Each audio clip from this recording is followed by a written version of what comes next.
7 থেকে 9 বছর সারা ইসলামী দুনিয়াকে সে শাসন করবে, করার পরে তারপরে সে মৃত্যুবরণ করবে। বলেন তো ইমাম মাহদির নাম কি? আবার বলেন নাম কি? এটা মুসলমানকে জানতে হবে। আপনি তো নতুন একজন লোক ইমাম মাহদি বলে দাবি করবে, আপনি তার নাম না জানলে আপনি মনে করবেন এই মনে হয় ইমাম মাহদি। তো সেই জন্য দাবি করলে চলবে না। তার নাম কি হতে হবে?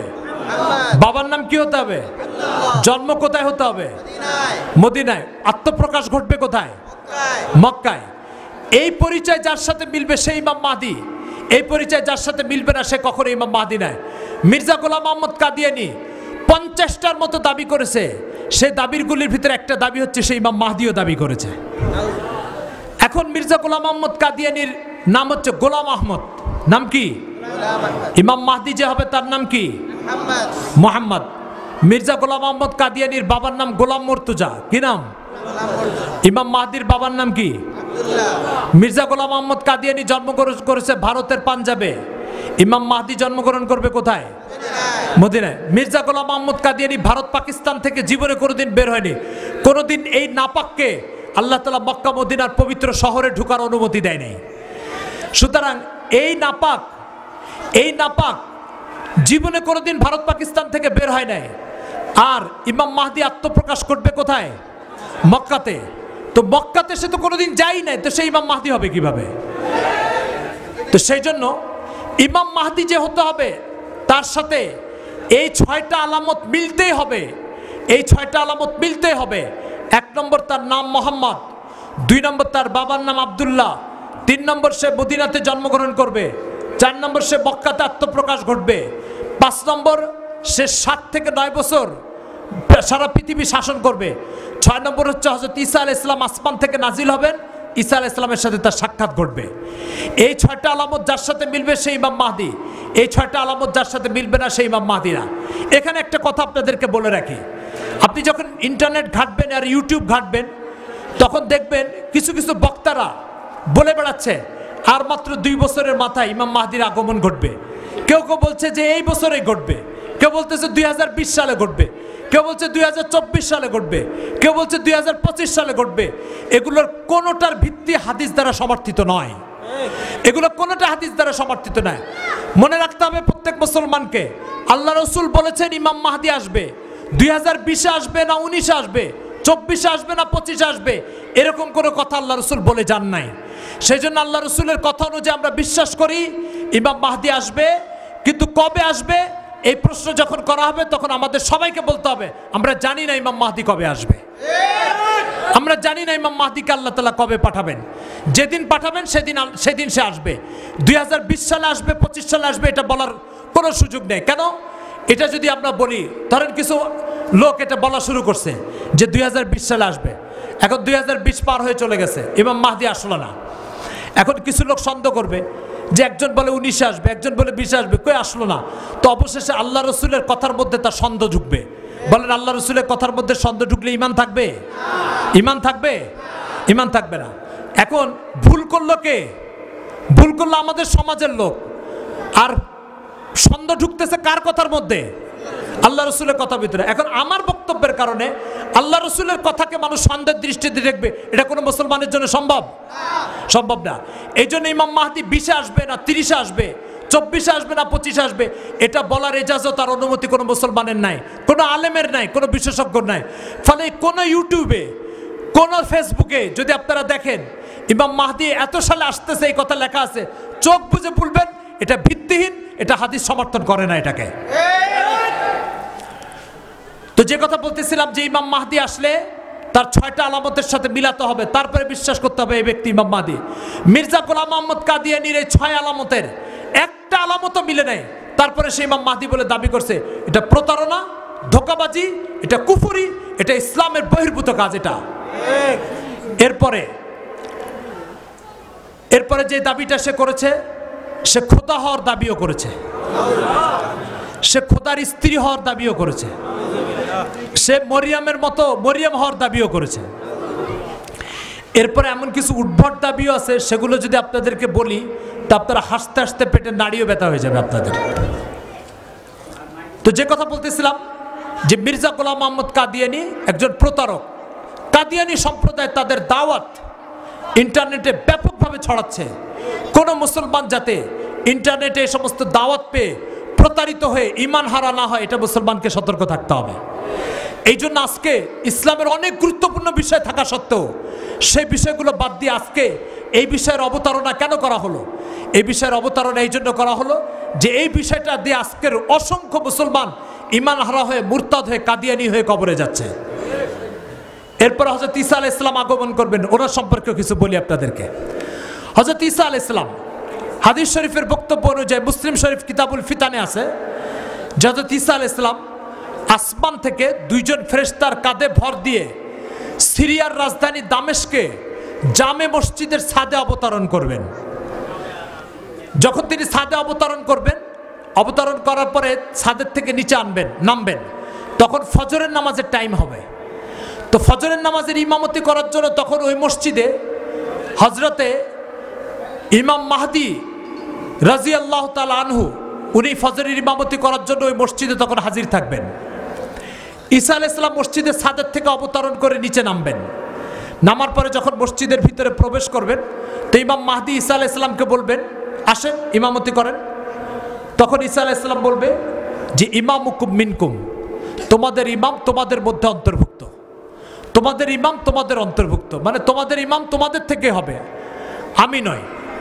তো ঈসা আলাইহিস সালাম ইমাম মাহদির পিছনে নামাজ পড়ে প্রমাণ করবেন, আমি যদি একজন নবী ছিলাম, কিন্তু আমি এই শরীয়ত মানে উম্মতে মুহাম্মাদির একজন সদস্য হয়ে এসেছি এখন, এবং এই শরীয়তের অনুসারী হয়ে এসেছি। তো ওই দামেস্কের জামে মসজিদে ঈসা আলাইহিস সালাম ইমাম মাহদির পিছনে নামাজ পড়বেন। নামাজ পড়ে সমস্ত ইহুদি খ্রিস্টানের বিরুদ্ধে লড়াই করবেন। লড়াই করে ঈসা আলাইহিস সালাম 40 বছর শাসন কার্য পরিচালনা করবেন।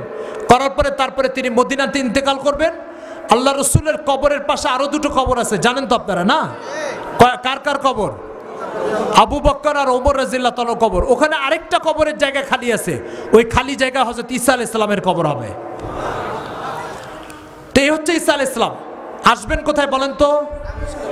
দামেস্কের জামে মসজিদের ছাদে। কিভাবে আসবেন? না কোনো মায়ের পেট থেকে জন্মগ্রহণ করবেন?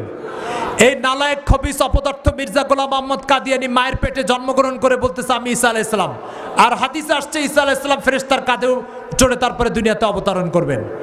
তারপরে কত বছর শাসন কার্য পরিচালনা করবেন?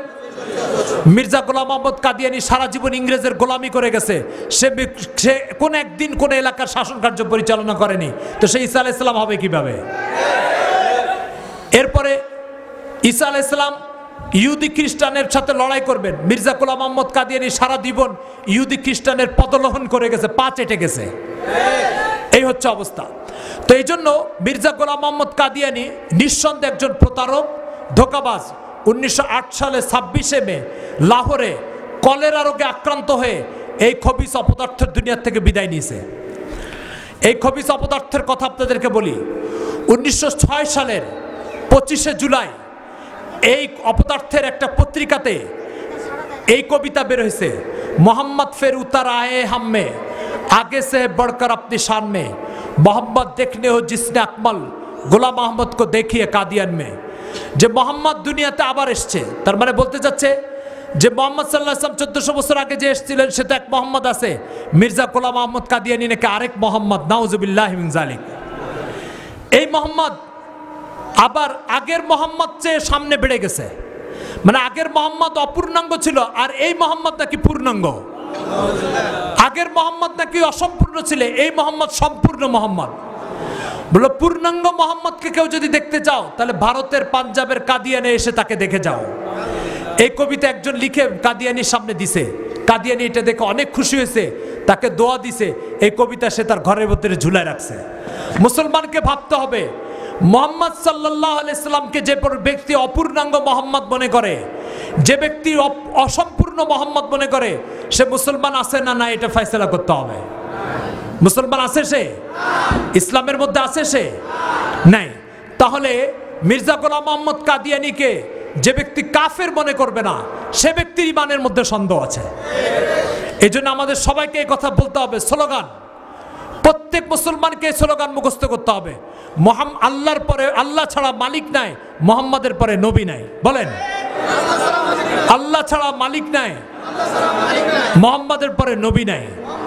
আল্লাহ ছাড়া মালিক নাই, মুহাম্মাদের পরে নবী নাই।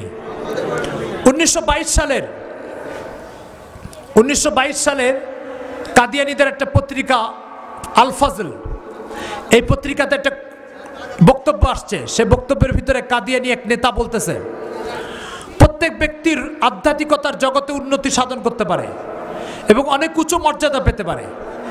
এমনকি মুহাম্মদ সাল্লাল্লাহু আলাইহি সাল্লামের চেয়ে আধ্যাত্মিক মর্যাদায় সে আরো সামনে বেড়ে যেতে পারে। মুহাম্মদ সাল্লাল্লাহু আলাইহি সাল্লামের থেকে আধ্যাত্মিক মর্যাদায় সামনে বেড়ে যেতে পারে, এই কথা কেউ যদি বলে সে মুসলমান থাকবে? তাহলে কাদিয়ানী সম্প্রদায়ের অন্তর্ভুক্ত যারা, তাদেরকে যারা মুসলমান বলবে তাদের ঈমান নিয়েও সন্দেহ আছে, তারাও ইসলাম থেকে বেরিয়ে যাবে। এই জন্য কাদিয়ানী সম্প্রদায় ব্রিটিশের লাগানো চারাগাছ। ব্রিটিশ সরকার এই কাদিয়ানীদেরকে লালন পালন করেছে। মির্জা গোলাম মোহাম্মদ কাদিয়ানী বলেছে ইসলামের দুটো অংশ, একটা অংশ হচ্ছে আল্লাহর আনুগত্য করা, আরটা হচ্ছে ব্রিটিশ সরকারের আনুগত্য করা। নাউজুবিল্লাহ মিন যালিক। কোরআনে আল্লাহ তাআলা বলছেন আতিউল্লাহ ওয়া আতিউর রাসূল, আল্লাহর আনুগত্য করো, আল্লাহ রসুলের আনুগত্য করো। এই কাদিয়ানী সম্প্রদায় বলতেছে যে আল্লাহর আনুগত্য করো আর ব্রিটিশ সরকারের আনুগত্য করো। ব্রিটিশ সরকারের আনুগত্য কখনো ইসলাম হতে পারে? ব্রিটিশ সরকারের আনুগত্য কখনো আল্লাহ তাআলার আনুগত্যের বরাবর হতে পারে? ব্রিটিশ সরকার তো জালিম।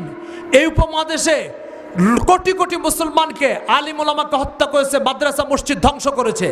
সেই ব্রিটিশ সরকারের আনুগত্য আবার ইসলামের অংশ হয় কি করে? মির্জা গোলাম মোহাম্মদ কাদিয়ানীকে ব্রিটিশ সরকার যেহেতু নবুয়ত দিয়ে তৈরি করেছে, এই জন্য মির্জা গোলাম মোহাম্মদ কাদিয়ানী ব্রিটিশ সরকারের গুণগান গেয়ে দুনিয়া থেকে চলে গেছে। সুতরাং প্রত্যেক মুসলমানকে এই কথা বিশ্বাস করতে হবে, আল্লাহ ছাড়া মালিক নাই, মুহাম্মাদের পরে নবী নাই। মুহাম্মদ সাল্লাল্লাহু আলাইহি ওয়াসাল্লাম সম্পর্কে তিনটা বিশ্বাস প্রত্যেক মুসলমানের অন্তরে থাকতে হবে। এক নম্বর হচ্ছে তিনি বিশ্ব নবী। এক নম্বর কি? বিশ্ব নবী। দুই নম্বর তিনি শ্রেষ্ঠ নবী। দুই নম্বর কি?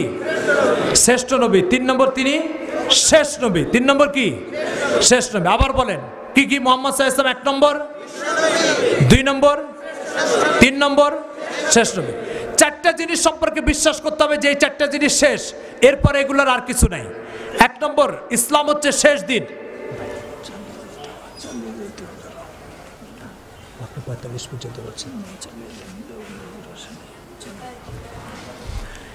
চারটা জিনিস সম্পর্কে বিশ্বাস করতে হবে, চারটা জিনিস শেষ।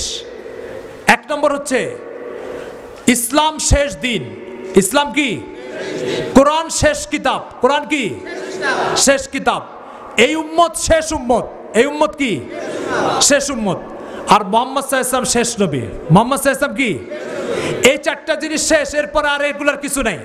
ইসলাম শেষ দিন, এই উম্মত শেষ উম্মত, কোরআন শেষ কিতাব, মুহাম্মদ সাল্লাল্লাহু আলাইহি ওয়াসাল্লাম শেষ নবী। এই চারটা জিনিসের ব্যাপারে শেষ বিশ্বাস, এটা প্রত্যেক মুসলমানের অন্তরে থাকতে হবে।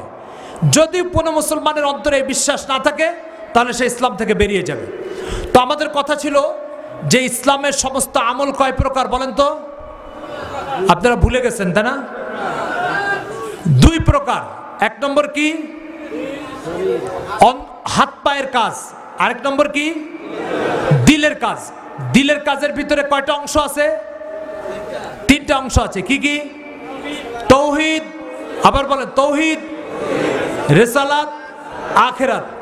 তৌহিদ, রিসালাত, আখিরাত। তো রিসালাতের কথা আমরা আলোচনা করতেছিলাম যে রিসালাত হচ্ছে রাসূল সাল্লাল্লাহু আলাইহি ওয়াসাল্লাম শেষ নবী বলে বিশ্বাস করা। রাসূল সাল্লাল্লাহু আলাইহি ওয়াসাল্লাম শেষ নবী, এটা ইসলামে এত অকঠ্য বিশ্বাস, এত দৃঢ় বিশ্বাস, যদি এই বিশ্বাসে কোনো মুসলমান দ্বিমত পোষণ করে সে ইসলাম থেকে বেরিয়ে যাবে। সে ইসলাম থেকে কি? বের হয়ে যাবে। কেন? তার কারণ আপনাদেরকে বলি। রাসূল সাল্লাল্লাহু আলাইহি ওয়াসাল্লাম শেষ নবী, এটা প্রত্যেক মুসলমানকে বিশ্বাস করা জরুরি। কেন?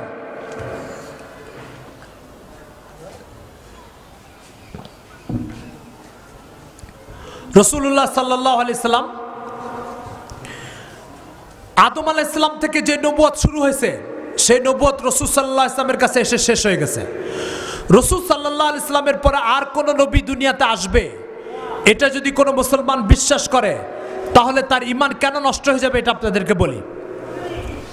আমি একটা জিনিসকে সুন্দর করে প্যাকিং করে টেপ লাগিয়ে পার্সেল বানিয়ে আপনার কাছে দিলাম, বললাম যে এটা আপনি চট্টগ্রাম পৌঁছায় দেন। আপনি কি করলেন, ফেনীতে যে এটাকে ব্লেড দিয়ে কাটলেন, কেটে ওর ভিতরে কিছু ঢুকালেন আর ভিতর থেকে কিছু বের করলেন, এরপরে চট্টগ্রাম পৌঁছালেন। বলেন তো আমি যে জিনিসটা পাঠালাম সেই জিনিসটা পচলো না বিকৃত হয়ে পচলো? সবাই বুঝতে পারছেন আমার কথা? আমার পাঠানো জিনিসটা পচলো না বিকৃত হয়ে পচলো? বিকৃত হয়ে পচলো। তো ঠিক কোন ব্যক্তি যদি নবুয়তের দাবি করে, আল্লাহ রসুলের পরে দাবি করে যে আমিও নবী, তো এটার অর্থ হচ্ছে কি জানেন? এটার অর্থ হচ্ছে যে সে ব্যক্তি দাবি করতে চায় যে আল্লাহ তাআলা ইসলামের মধ্যে আরো নতুন করে কিছু ঢুকাবেন আর ইসলাম থেকে নতুন করে কিছু বের করবেন। এখন আমি সৃষ্টিকার আল্লাহর, আমি কার দিন মানবো? আল্লাহর দিন মানবো। এখন আল্লাহর দিন আমি ওকে মানতে হবে। এখন আমি যদি মির্জা গোলাম মোহাম্মদ কাদিয়ানী নিজেকে নবী বলে দাবি করেছে, এখন সে দাবি করলো আমার কাছে ওহী আসে, এই ওহীগুলোকে সে ইসলামের মধ্যে ঢুকাবে কি ঢুকাবে না? ঢুকাবে। এখন ইসলামের মধ্যে যখন ঢুকাবে, তো ইসলামকে আল্লাহ তাআলা বলছেন আল-ইয়াউমা আকমালতু লাকুম দীনাকুম, ইসলামকে আমি সুন্দর করে প্যাকিং করে দিয়েছি, সম্পূর্ণ বন্ধ করে দিয়েছি, এর ভিতরে কিছু ঢুকবে না, এর ভিতর থেকে কিছু বাইর হবে না। এখন যদি কেউ বলে যে আল্লাহ আমার কাছে এই ওহী পাঠিয়েছে আর সেগুলোকে ইসলামের মধ্যে ঢুকায়, এবার বলেন ওই ইসলামকে আল্লাহর দিন হবে না মির্জা কাদিয়ানির দিন হবে? এই জন্য নবুয়তের দাবি যদি কেউ করে, কেউ যদি নতুন করে দাবি করে যে রাসূল সাল্লাল্লাহু আলাইহি ওয়াসাল্লামের পরে কোনো ব্যক্তি নবী হয়ে আসবে, তার অর্থ হচ্ছে সে ইসলামকে অপূর্ণাঙ্গ মনে করে, ইসলামকে বিকৃত করতে চায়, ইসলামকে আল্লাহ কর্তৃক প্রেরিত দ্বীনের থেকে এটাকে সরাতে চায়। ফলে এই ব্যক্তি কাফির, জালিম, প্রতারক হিসেবে সাব্যস্ত হবে। এরপরে বিষয়টা হচ্ছে যে রাসূল সাল্লাল্লাহু আলাইহি ওয়াসাল্লাম এক হাদিস শরীফে বলেছেন ইন্নার রিসালাত ওয়ান নবুওয়াত কাদ ইনকাতাত, নবুয়ত এবং রিসালাত এটা সম্পূর্ণভাবে বন্ধ হয়ে গেছে। ফালা রাসূলা বাদি ওয়ালা নবিয়া, আমার পরে কোনোদিন কোনো নবী আর আসবে না, আমার পরে কোনোদিন কোনো রসুল আসবে না। বুখারী শরীফের এক হাদিসে আল্লাহ রসুল সাল্লাল্লাহু আলাইহি ওয়াসাল্লাম একটা উদাহরণ দিতে যে এইভাবে বুঝাইছেন, আল্লাহ রসুলের পরে যে আর কোনো নবী রসুল আসবে না, এটা বুঝাতে যে একটা উদাহরণ দিয়েছেন। উদাহরণটা আপনাদেরকে বলবো, শুনেন। আল্লাহ রসুল বলছেন যে একটা লোক একটা ঘর তৈরি করলো, এই ঘরে মনে করেন 5000 ইট দিয়ে ঘরটা তৈরি করলো, সম্পূর্ণ ইট গাঁথা হয়ে গেছে, একটা জায়গায় শুধু একটা ইটের জায়গা খালি আছে। কয়টা জায়গা খালি আছে? একটা ইটের জায়গা খালি আছে। আল্লাহ রসুল বলছেন ওই ইটের জায়গায় ইটটা ঢুকাই দিলে এই ঘরে কি আর করে ইট ঢুকানো যাবে? আল্লাহ রসুল বলছেন আমি সেই ইট, আর এই ঘরটা হচ্ছে নবুয়তের ঘর, রেসালাতের ঘর। এই ঘরে যত ইট ঢুকানোর দরকার ছিল আল্লাহ তাআলা আদম আলাইহিস সালাম থেকে নিয়ে এই পর্যন্ত ঢুকাই ফেলেছেন। কেবলমাত্র একটা ইটের জায়গা খালি ছিল। কি ছিল? একটা ইটের জায়গা খালি ছিল। আমি সেই ইট, আমাকে দিয়ে আল্লাহ তাআলা ওই ঘরকে পূর্ণতা দান করেছেন। এই ঘরে আর কিয়ামত পর্যন্ত কোনো ইট ঢুকার সুযোগ নাই। কি বুঝাতে চেয়েছেন এই উদাহরণ দিয়ে আল্লাহ রাসূল সাল্লাল্লাহু আলাইহি ওয়াসাল্লাম? যে তিনি শেষ নবী, তারপরে আর কোনো নবী আসবে না। মির্জা গোলাম মোহাম্মদ কাদিয়ানী তার বই এক জায়গায় লিখছে আমি সেই ইট, আমাকে স্থাপন করার পর আর কোনো নবী রসুল আসবে না। নাউজুবিল্লাহি মিন যালিক। হযরত রাসূল করিম সাল্লাল্লাহু আলাইহি ওয়াসাল্লামের যুগে এক ব্যক্তি নবুয়তের দাবি করেছিল। কি নাম তার জানেন? জানেন তার নাম কি? মুসাইলামা। কি নাম? মুসাইলামা। এই মুসাইলামা নবুয়তের দাবি করার পরে এ করছে কি, দুইজন লোককে পাঠিয়েছে আল্লাহ রসুলের কাছে। পাঠায় আল্লাহ রসুলকে বলছে আপনি মারা যাওয়ার পরে আপনার ক্ষমতার একটা অংশ যদি আমাকে দেন তাহলে আমি আপনার ইসলাম গ্রহণ করতে পারি। তো আল্লাহ রসুল সাল্লাল্লাহু আলাইহি ওয়াসাল্লাম ওই দুইজন লোককে জিজ্ঞাসা করছে যে মুসাইলামা যে নবুয়তের দাবি করছে তোমরা কি তাকে বিশ্বাস করো? বলছে হ্যাঁ আমরা বিশ্বাস করি। আল্লাহ রসুল বলছেন আন্তর্জাতিক নিয়মে নবীকে হত্যা করার কোনো বিধান যদি থাকতো তাহলে আমি তোমাদের দুইজনকে হত্যা করে দিতাম। আন্তর্জাতিক নিয়মে কোনো ব্যক্তির দূতকে বা প্রতিনিধিকে হত্যা করার কোনো বিধান যদি থাকতো আমি তোমাদের দুইজনকে হত্যা করে দিতাম। কে বলেছেন এই কথা? আল্লাহ রাসূল সাল্লাল্লাহু আলাইহি ওয়াসাল্লাম।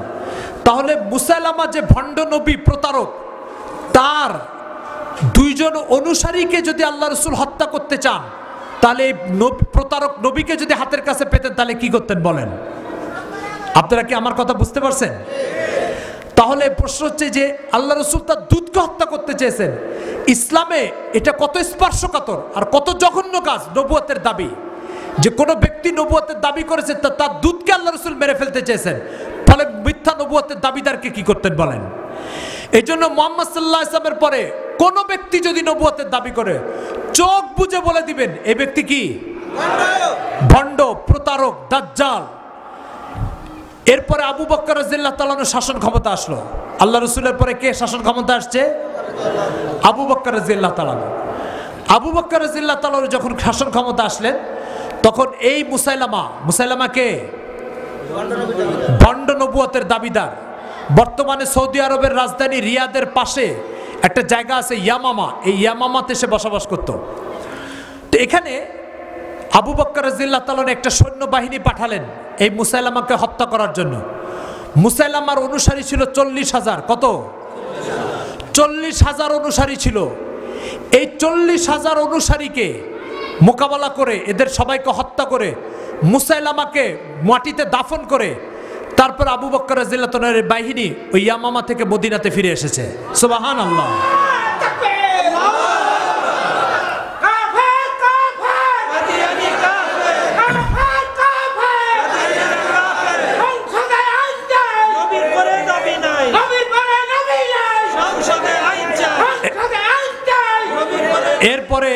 এরপরে যে কথাটা আপনাদেরকে বুঝতে হবে, এই যুদ্ধে 1200 মুসলমান শহীদ হয়েছে। কত মুসলমান? এর ভিতরে 700 মুসলমান শুধু হাফেজে কোরআন। 700 মুসলমান হাফেজে কোরআন শহীদ হয়েছে এই যুদ্ধে। রাসূল সাল্লাল্লাহু আলাইহি ওয়াসাল্লাম জীবদ্দশায় 9টা যুদ্ধের নেতৃত্ব দিয়েছেন, সরাসরি যুদ্ধের ময়দানে যে কমান্ডিং করেছেন। কয়টা যুদ্ধে? এই 9টা যুদ্ধে 269 জন শহীদ হয়েছে। কতজন? রাসূল সাল্লাল্লাহু আলাইহি ওয়াসাল্লাম জীবনের সমস্ত যুদ্ধে 269 জন শহীদ হয়েছে। আর এক মুসাইলামার ভণ্ড প্রতারক নবীকে হত্যা করতে যায় 1200 সাহাবী শহীদ হয়েছে। কত সাহাবী?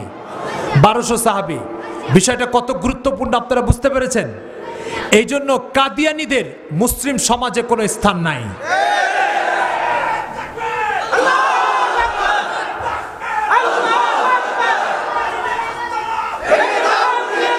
যে কথা বুঝতে হবে সেটা হচ্ছে, যে কথা মনে রাখতে হবে আপনাকে সেটা হচ্ছে যে কাদিয়ানি, আমরা এই কথা বলি না যে কাদিয়ানিদেরকে এদেশ থেকে বের করে দাও।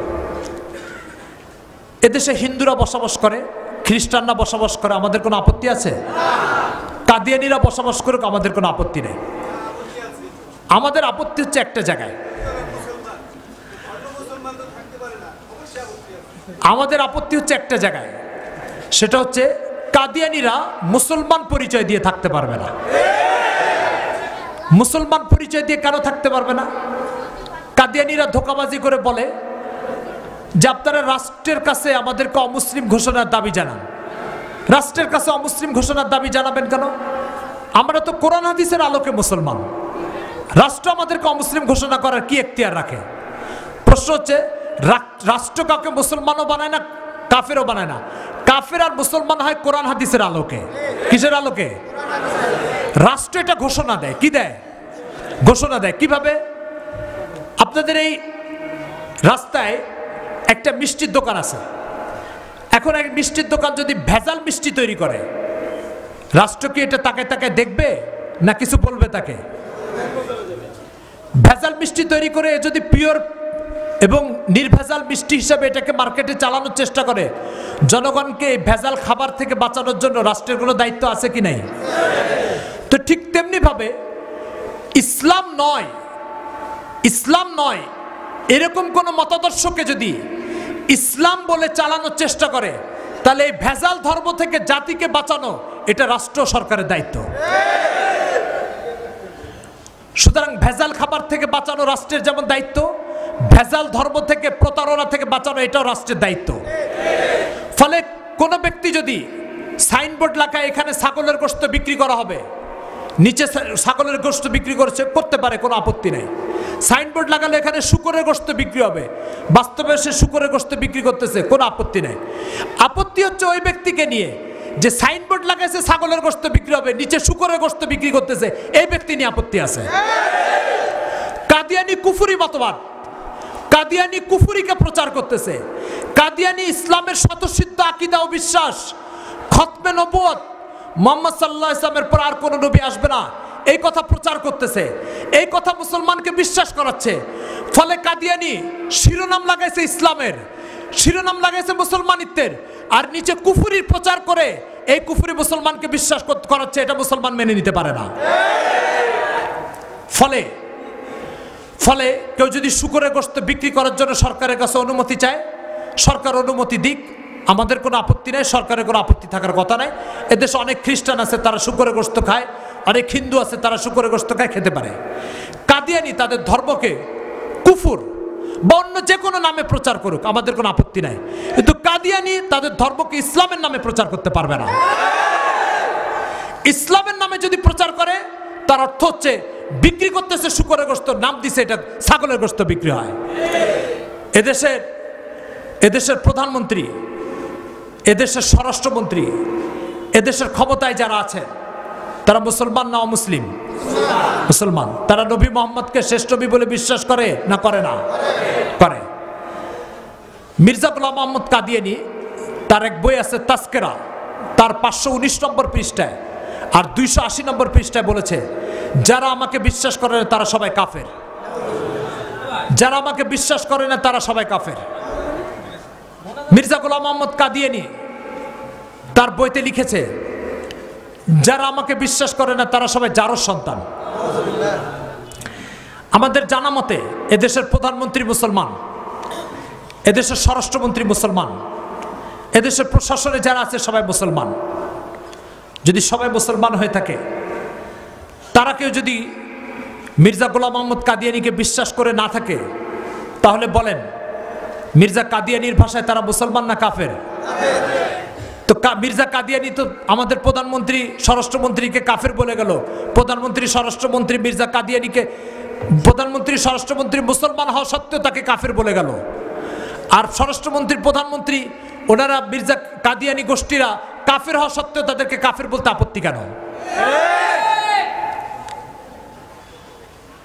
মির্জা গোলাম মোহাম্মদ কাদিয়ানি সে বলেছে, যারা আমাকে বিশ্বাস করে না এবং ব্রিটিশ সরকারের বিরুদ্ধে যারা লড়াই করেছে তারা সবাই হারামি এবং অবৈধ সন্তান। জাতির জনক বঙ্গবন্ধু শেখ মুজিবুর রহমান, ওনার একটা বই আছে অসমাপ্ত আত্মজীবনী, উনি নিজের আত্মজীবনী লিখেছেন।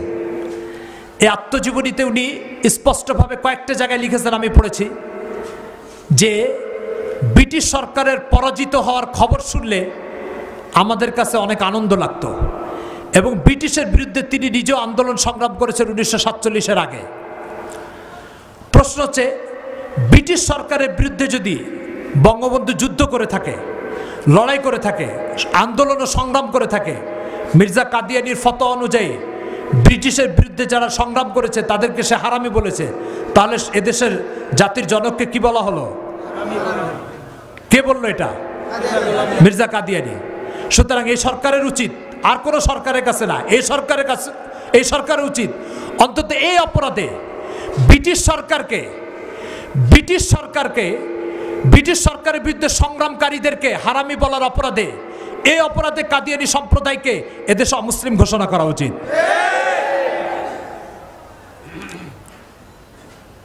এদেশের জাতীয় কবির নাম কি? উপাধি কি? বিদ্রোহী কবি। কেন বিদ্রোহী কবি বলা হয় জানেন আপনারা? ব্রিটিশের বিরুদ্ধে সংগ্রাম করেছিল, এই জন্য তাকে বিদ্রোহী কবি বলা হয়। প্রশ্ন হচ্ছে, এদেশের জাতীয় সন্তান হিসাবে, জাতীয় ব্যক্তিত্ব হিসাবে, জাতীয় কবি হিসাবে নজরুল ইসলাম সম্মানের আসনে উপবিষ্ট না অসম্মানের আসনে? মীর নিসার আলী তিতুমির সম্মানের আসনে না অসম্মানের আসনে? জাতির এই সমস্ত শ্রেষ্ঠ সন্তানদেরকে মির্জা কাদিয়ানি হারামি বলে গালি দিয়েছে। যে জাতি এদেরকে সম্মান করতে পারে সেই জাতি কাদিয়ানিদেরকে মেনে নিতে পারে না। যে জাতি এদেরকে সম্মান করতে পারে সেই জাতি কাদিয়ানিদেরকে মেনে নিতে পারে না। তার কারণ হচ্ছে মির্জা গোলাম মোহাম্মদ কাদিয়ানি হচ্ছে ব্রিটিশের দালাল, আর এরা হচ্ছে ব্রিটিশের বিরুদ্ধে সংগ্রামরত বীর মুজাহিদ। সুতরাং ব্রিটিশের বিরুদ্ধে সংগ্রামরত বীর মুজাহিদদেরকে যারা হারামি বলে, তারা এই জাতি তাদেরকে এদেশে সুষ্ঠুভাবে ইসলামের এভাবে আমাদের মতো লেবাস পোশাক পরে আমাদের নাম ধারণ করে আমাদের শত্রুতা করবে, আর মুহাম্মদ সাল্লাল্লাহু আলাইহি ওয়াসাল্লাম থেকে মুসলমানকে দূরে সরায় মির্জা গোলাম মোহাম্মদ কাদিয়ানির উম্মত বানানোর চেষ্টা করবে, মুসলমানের দিলের শরীরে জান থাকতে মুসলমান এটা মেনে নিতে পারে না।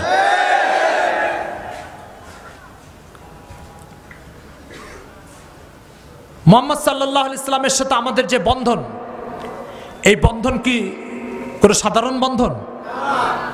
এই বন্ধন কোনো মামুলি বন্ধন না। একজন মুসলমানের কাছে জান চাইলে সে জান দিতে প্রস্তুত, মাল চাইলে মাল দিতে প্রস্তুত।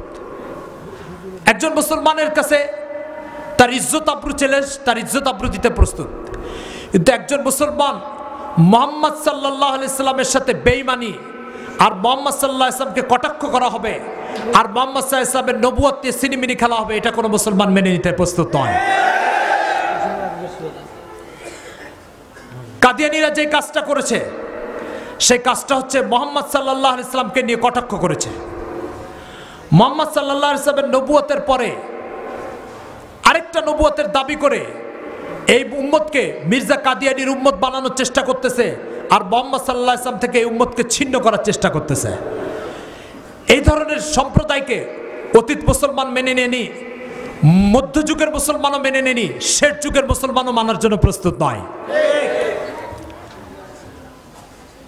মুহাম্মদ সাল্লাল্লাহু আলাইহি ওয়াসাল্লাম কি জিনিস? মুহাম্মদ সাল্লাল্লাহু আলাইহি ওয়াসাল্লাম কি জিনিস? ছোট্ট একটা বিষয় দিয়ে বুঝাই আপনাদেরকে।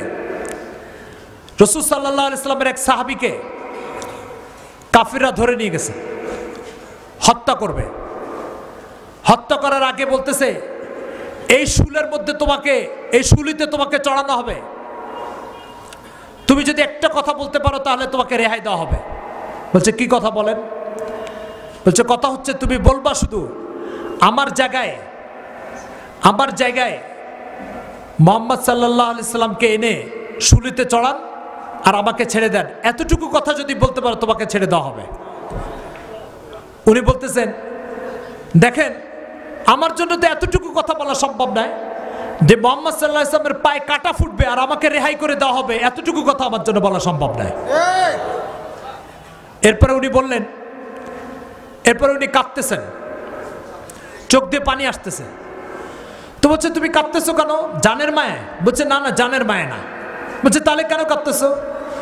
বলছে দেখেন আমার শরীরে একটা জান আছে, আজকে মুহাম্মদ সাল্লাল্লাহু আলাইহি ওয়াসাল্লামের ইজ্জত রক্ষা করার জন্য মাত্র একটা জান আমি আপনাকে দিয়ে দিচ্ছি। আমার শরীরের লোম পরিমাণ এতগুলো যদি জান থাকতো তাহলে প্রতিটা জান আমি আজকে মুহাম্মদ সাল্লাল্লাহু আলাইহি ওয়াসাল্লামের জন্য উৎসর্গ করে চলে যেতাম। কিন্তু দুঃখের বিষয় হচ্ছে আমার ভিতরে এতগুলো জান নাই, মাত্র একটা জান। এই একটা জান দিয়ে দিচ্ছি, এই আফসোসে আমি কাঁদতেছি। আমার কাছে যদি আরো কিছু জান থাকতো সেই জানগুলো আজকে রসুলের ইজ্জত রক্ষা করার জন্য আমি দিয়ে যেতাম। এই হচ্ছে মুসলমান, এই হচ্ছে মুসলমানের ইতিহাস। রাসূল সাল্লাল্লাহু আলাইহি ওয়াসাল্লামের পৃথিবীতে কোন মানুষের প্রেম ও ভালোবাসা দ্বারা এত সিক্ত হতে পারে নাই, মুহাম্মদ সাল্লাল্লাহু আলাইহি ওয়াসাল্লাম মানুষের প্রেম ও ভালোবাসা দ্বারা যত সিক্ত হতে পেরেছে। দৃষ্টান্ত স্বরূপ একটা ঘটনা শুনে আপনাদেরকে। হযরত তালহা ইবনে উবাইদুল্লাহ রাদিয়াল্লাহু তাআলা আল্লাহ রাসূলের এক সাহাবী, আল্লাহ রাসূলের কাছে তার আসা যাওয়া ছিল। একদিন অসুস্থ হয়ে পড়ল। বাসার লোকজন বলল তুমি তো অসুস্থ হয়ে পড়ছো, আল্লাহ রাসূলকে খবর দিই। বলছে না, আল্লাহ রাসূলকে আপনি খবর দিয়েন না। বলছে কেন? তোমার সাথে এত সম্পর্ক, খবর দিলে কি সমস্যা? বলছে না না, আপনি আল্লাহ রাসূলকে খবর দিয়েন না। বলছে না খবর দিই। বলছে না খবর দিয়ে না। বলছে কেন? বলছে এখন শীতের রাত, আল্লাহ রাসূল যদি আমাকে দেখতে আসেন তো উনি ঠান্ডায় কষ্ট পাবেন, এই জন্য আমাকে দেখতে আসার দরকার নেই। এই তলহা ওই রাত্রে ইন্তেকাল করেছে। পরে আল্লাহ রাসূলের কানে এই খবর গেছে যে তলহা মারা গেছে। আল্লাহ রাসূল সাল্লাল্লাহু আলাইহি ওয়াসাল্লাম সংবাদ পেয়ে তলহার বাড়িতে হাজির। তলহার পরিবারের সদস্যদেরকে বলছে আচ্ছা তলহা অসুস্থ হয়েছে, তোমরা একটু আমাকে শোনালে না কেন? বলছি ইয়া রাসূলুল্লাহ, তলহাকে আমরা অনেকবার বলেছি যে আপনি সে অসুস্থ, আপনাকে একটু খবর দিই। তলহা আমাদেরকে নিষেধ করেছে। বলছে কেন নিষেধ করেছে? বলছে কেন নিষেধ করেছে? হচ্ছে সে বলেছে যে আজকে রাত্রে আল্লাহ রসুল যদি আমাকে দেখতে আসেন আমার কাছে ভালো লাগবে, কিন্তু আল্লাহ রসুল শীতে কষ্ট পাবেন, এই শীতের কষ্ট আল্লাহ রসুলকে আমি দিতে চাই না। তো আল্লাহ রসুল বলছেন তার কবরটা দেখাও আমাকে। তো তার কবরের কাছে গেলেন, কবরের কাছে যে আল্লাহ রসুল দোয়া করলেন, দোয়ার ভিতরে আল্লাহ রসুল বলছেন, হে আল্লাহ, আপনার যে বান্দা আপনার রসুলের গায়ে শীতের কষ্ট লাগবে এটা মেনে নিতে পারেনি, সেই রসুল এটা কিভাবে মেনে নিবে যে তলহার গায়ে জাহান্নামের আগুনের তাপ লাগবে? তলহার গায়ে জাহান্নামের আগুনের তাপ লাগবে, এটা তলহা কিভাবে মেনে নিবে? তো এটা তো মোহাম্মদ বরদাস্ত করতে পারবে না। হে আল্লাহ, আপনি তলহাকে মাফ করে দেন। তো তলহাকে মাফ করে দেওয়ার দোয়া করলেন। আপনার কি মনে হয় মাফ হবে কি হবে না? এই মহব্বত আর এই ভালোবাসা যে মুসলমানের, সেই মুসলমান জাতি আল্লাহ রসুলের নবুয়তের মর্যাদার চেয়ারকে নিয়ে এক কাদিয়ানি সম্প্রদায় সিনেমিনি খেলবে আর মুসলমান মেনে নেবে? এটা সম্ভব? কোনদিন সম্ভব? আপনার বাবা একজন পুলিশ অফিসার, আপনার বাবা একজন পুলিশ অফিসার, আপনি চোখের সামনে দেখতে পাচ্ছেন